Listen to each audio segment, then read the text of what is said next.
வணக்கம்.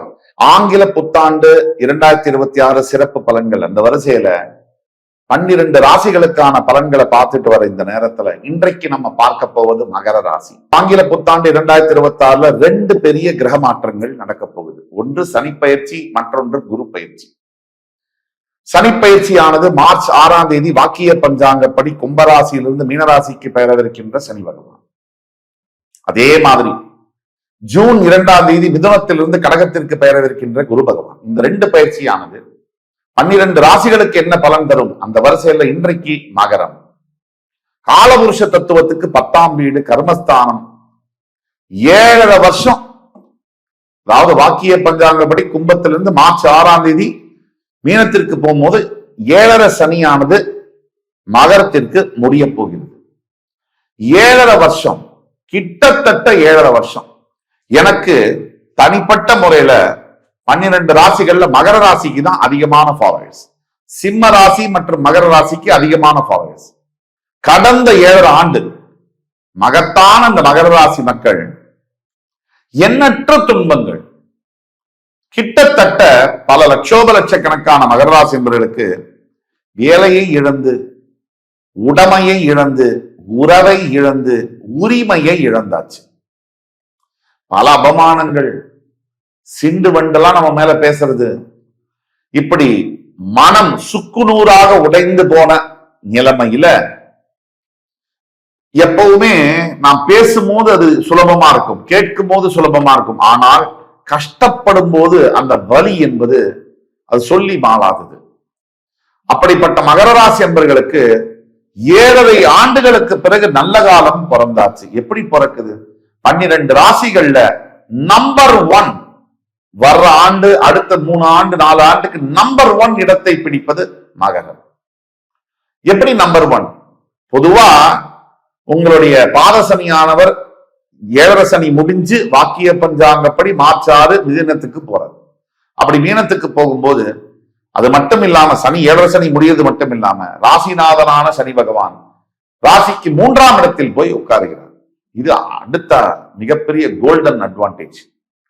இந்த 3ஆம் இடத்திற்கு வரக்கூடிய சனி பகவானால் முதல்ல என்ன நடக்கும்? சனி போறது ரிலீஃப் மட்டுமா அப்படின்னா இல்ல, அத கூட சூப்பர் ப்ராக்ரஸும் நடக்கும். மிகப்பெரிய முன்னேற்றங்களும் அதிர்ஷ்டமும் திடீர் பணவரவும் மிகப்பெரிய மாற்றங்கள், வாழ்வியல் மாற்றங்கள் நடக்கும். ஒரு உதாரணத்துக்கு சொல்ல போனா, இதனால் வரை ஏதோ பாதசனியின் காரணமாக சனி கடைசி ஸ்டேஜஸ்ல இருந்தால் கூட அந்த தொட்டு தொட்டு தொட்டு தொட்டு கொட்டிக்கிட்டே தேல் கொட்டிக்கிட்டே இருக்கிற மாதிரி இருந்து வந்து முழுவதுமாக வாழ்க்கை மாறுகின்ற சூழ்நிலை. மார்ச் 6ஆம் தேதி வரை நீங்கள் பொறுத்திருக்க வேண்டும். 6க்கு பிறகு வாழ்க்கை மாறும். அதாவது உபதேசஸ்தானத்திற்கு போகக்கூடிய ராசிநாதன் இத்தனை வருஷமா எந்த முயற்சி எடுத்தாலும் சரி வரல. 10 மணி நேரம் வேலை செய்ய வேண்டிய இடத்துல 14 மணி நேரம் வேலை செய்யறேன். ஆனா என்ன சரியாக வேலை செய்ய மாட்டேங்கிறாங்க. இனிமேல் எப்படி இருக்கும்னா, நீங்க 5 மணி நேரம் வேலை செய்யணும், நல்லா இருக்குப்பா, ஃபர்ஸ்ட் கிளாஸா ஒர்க் பண்ற, இதுதான் மாற்றம். நீங்க எடுக்கக்கூடிய எல்லா புதிய முயற்சிகள், ஏன்னா அது முயற்சிகளை குறிக்கக்கூடிய உபதேசஸ்தானம்ங்கிறதுனால நீங்க எடுக்கக்கூடிய எல்லா புதிய முயற்சிகள் புதுசா நீங்க ஏதாவது ட்ரை பண்ணணும்னு நினைக்கிறீங்க. வேலை மாற்றங்களா, இந்த வேலையை மாத்திக்கலாம், வேற புதுசு வேலைக்கு போகலாம்.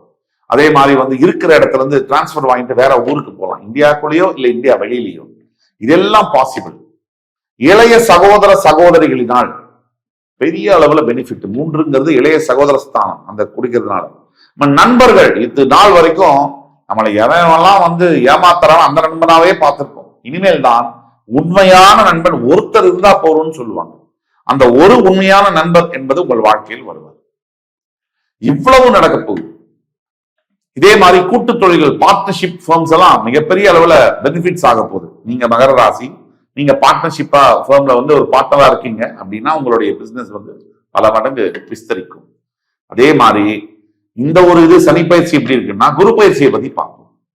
சரியாக குரு உங்களுடைய 6ஆம் இடத்திலிருந்து பெயர்ந்து 7ஆம் இடத்தில் உச்சம் பெற்று உங்களுடைய 11ஆம் வீடு, ராசி, 3ஆம் வீடு இந்த இடங்களை பார்க்க போகிறார்.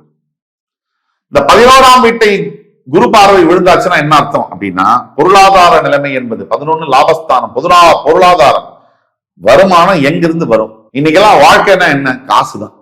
காசு இருந்தா எதை வேணா பண்ணலாம்.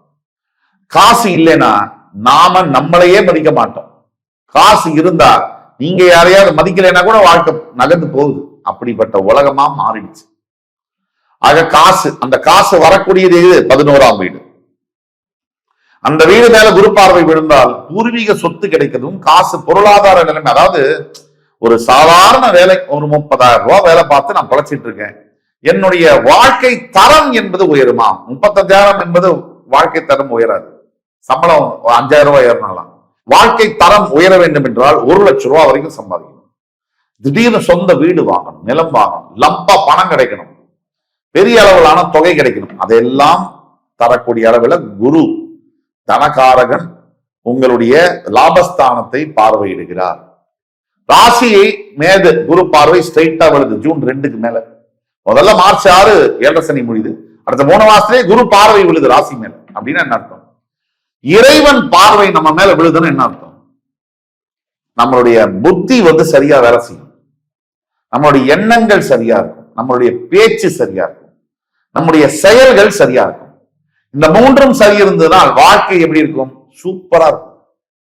அப்ப இறைவனுடைய நேரடி பார்வை விழும்போது நம்முடைய வாழ்க்கை மாற்றங்கள் அடையுது. ஒரு ஆன்மீக பலம், மனசுல தைரியம், தன்னை அறியாத ஒரு உற்சாகம் எல்லாம் பிறக்கும். அப்ப ஜூன் 2 வரைக்கும் காத்திருந்து காத்திருந்து காத்திருந்து. இதுக்கு முன்னாடி பல நிகழ்ச்சிகள்ல மகர ராசிக்கு நல்லா இருக்கும்னு சொன்னீங்களே, உண்மைதான். தனிப்பட்ட பிறப்பு ஜாதகத்துல சில கோளாறுகள் இருந்தால் நான் சொல்வது வேலை செஞ்சிருக்காரு. கோச்சார ரீதியாக சில ஏற்ற இறக்கங்களோடு தான் கடந்த 4-5 ஆண்டுகள் இருந்தன. ஆனா இப்ப நம்ம சொல்லக்கூடியது, உங்க பிறப்பு ஜாதகத்துல மோசமா இருந்தா கூட கோச்சார ரீதியா எக்ஸ்ட்ரீம்லி ஸ்ட்ராங்கா இருக்கு, ரொம்ப ஸ்ட்ராங்கா இருக்கு. அதனால மகரம் என்பது 12 ராசிகள் ஆங்கில புத்தாண்டுல முதலிடம் பிடிக்கக்கூடிய ராசி. அப்ப குரு பார்வை, இறைவனுடைய பார்வை உங்க மேல விழணும். அதாவது நான் ஒண்ணு சொல்றேன் கேட்டுங்க. படிப்பு படிச்சிருக்கலாம், பணம் இருக்கலாம், பதவி, புகழ், பேர் எதவானா இருக்கலாம். இறைவனுடைய அனுகிரகம், ஆசீர்வாதம் இருக்கா இல்லையா, இவ்வளவுதான் பேச்சு. அந்த இறைவனுடைய பார்வை நம்ம மேல விழணும்னா என்ன அர்த்தம்? குரு பார்வை, தேவகுரு பிரகஸ்பதியினுடைய நேரடி பார்வை, சம சப்தம பார்வை. இறைவன் பார்வை நம்ம மேல விழுந்தா நம்ம யாரையாவது செய்ய போனோம், நம்ம பார்த்தாலே வழிவிட்டு நமக்கு என்ன செய்யணுமோ அதை அவங்களே செஞ்சு கொடுப்பாங்க. அதுதான் இறை பலம். முகத்திலேயே ஒரு தேஜஸ்ல மாற்றங்கள் இருக்கும், ஒரு தன்னை அறியாத ஒரு உற்சாகம், இது நாள் வரைக்கும் ஒரு சந்தேகம், சஞ்சலம், மன சோர்வு, மன அழுத்தங்களா அதெல்லாம் போய் தன்னை அறியாத ஒரு மன உற்சாகம் எல்லாம் இருக்கும். அதே மாதிரி குரு பகவானுடைய 9ஆம் பார்வை என்பது உங்களுடைய உபதேசஸ்தானத்தின் மீது விழுவதனால், ஆல்ரெடி அங்க ராசிநாதன் இருக்கார், உபதேசஸ்தானம் மேல குரு பார்வை விழுந்தா என்ன ஆகும்னா, இதுதான் ஜாக்பாட், உண்மையான ஜாக்பாட்டுங்கிறது. இதாவது அடுத்த நிலைக்கு ஒரு மனுஷன் போகணும்னாலே, இருக்கிற இடத்துல இருந்தா ஒண்ணுமே நடக்காது. அடுத்த நிலைக்கு போகணும்னா என்ன பண்ணணும்? முதல்ல முயற்சியை எடுத்து வைக்கணும். முயற்சி எடுக்கிற எல்லாருக்கும் ஜெயிச்சிடுதா? எல்லாரும் தான் முயற்சி பண்றாங்க, உழைக்கிறாங்க, கடினமா உழைக்கிறாங்க. எல்லாருக்கும் வெற்றி கிடைக்குதா? இல்ல. ஏன் ஒரு சிலருக்கு மட்டும் வெற்றி கிடைக்குது, ஒரு சிலருக்கு வெற்றி கிடைக்கல? நேரம், காலம். என்னதான் நம்ம உழைப்பை போட்டாலும், என்னதான் சில விளையாட்டுலயே நீங்க பாத்தீங்கன்னா, ஒரு சில கிரிக்கெட் மேட்சஸ்ல அருமையா விளையாடி இருப்பாங்க ஒரு பேட்ஸ்மேன், ஆனா அவருடைய அணி வெற்றி பெற்றிருக்காரு. இப்போ ஒரு சிலர் பாத்தீங்கன்னா அழகா இருப்பாங்க, நல்ல பணம், குணம் எல்லாம் இருக்கும், கல்யாணம் நடக்காது. என்ன ஒண்ணு வேண்டி இருக்கு? ஆண்டவனுடைய அனுகிரகம். நீங்க முயற்சி எடுத்தா போதுமா? பலன் கடவுள் கொடுக்கணும்ல. அதைத்தான் குரு பார்வை மூலியமாக, குருவுடைய 9ஆம் பார்வை உங்களுடைய 3ஆம் இடத்தில் சனி பகவான் ராசிநாதன் மீது விழும்போது நீங்க என்ன, அதாவது சும்மா நினைச்சாலே நடக்கும். அந்த மாதிரியான அந்த காலகட்டத்துக்குள்ள நீங்க உள்ள வரீங்க. ஒட்டு மொத்தத்துல மகர ராசி என்பவர்களுக்கு இந்த ஆங்கில புத்தாண்டு என்பது கிட்டத்தட்ட ஒரு 30 வருஷத்துக்கு பிறகு ஒரு சூப்பர் டூப்பர் இயராக வருது. மகர ராசி என்பவர்களுக்கான பரிகாரம் அப்படின்னு நம்ம சொல்றதுக்கு ஒண்ணும் இல்லை, ஒரே ஒரு பரிகாரம். கொஞ்சம் முயற்சி, கொஞ்சம் நல்ல நம்பிக்கை, தன்னம்பிக்கை, கொஞ்சம் பாசிட்டிவான தாட்டோட போனீங்கன்னா இது வரைக்கும் கடந்த காலத்துல நடந்ததெல்லாம் மாறி புதியதோர் உலகம் படைப்பீர்கள். மகத்தான மகர ராசினியர்களே, இந்த எபிசோடு உங்களுக்கு பிடிச்சிருக்கும்னு நம்புறேன். அடுத்து வரும் காணொலியில் மறுபடியும் உங்கள் எல்லோரையும் சந்திக்கும் வரை உங்களிடம் இருந்து விடைபெறுவது உங்கள் சுபாஷ் பாலகிருஷ்ணன். நன்றி, வணக்கம், வாழ்க.